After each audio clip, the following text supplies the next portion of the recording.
ఓ ప్రత్యేక సంబంధం.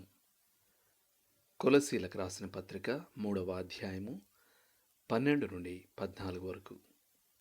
కాగా దేవుని చేత ఏర్పరచబడిన వారును పరిశుద్ధులను ప్రియులు నైన వారికి తగినట్లు మీరు జాలిగల మనస్సును, దయాళుత్వమును, వినయమును, సాత్వికమును, దీర్ఘశాంతమును ధరించుకునుడి.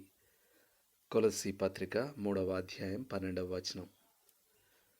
మనం క్రీస్తును విశ్వసించాం గనుక మనం లోకం నుండి ప్రభు కోసం వేరుపరచబడ్డాం. అది పరిశుద్ధ అనే మాటకు ఉన్న అర్థం. మనం మన స్వంతం కాదు, మనం పూర్తిగా ఆయనకు చెందిన వారం. కొరింథీయులకు రాసిన మొదటి పత్రిక 6వ అధ్యాయము 19-20 వచనాలు. వివాహ వేడుక ఎలా ఓ పురుషుణ్ణి ఓ స్త్రీని ఒకరి కోసం ఒకరిని ప్రత్యేకంగా వేర్పరచుతుందో, అలాగే రక్షణ కార్యం విశ్వాసులను యేసుక్రీస్తు కొరకు వేర్పరచుతుంది.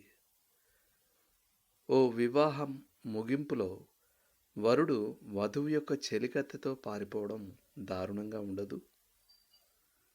క్రైస్తవులు లోకం మరియు శరీరం కోసం జీవించడం తలంచుకున్నా అంతే దారుణంగా ఉంటుంది. అవిశ్వాసులు పాపం చేసినప్పుడు వారు పరిశుద్ధుడైన సృష్టికర్త మరియు న్యాయాధిపతి చట్టాలను ఉల్లంఘించే జీవులుగా ఉంటారు.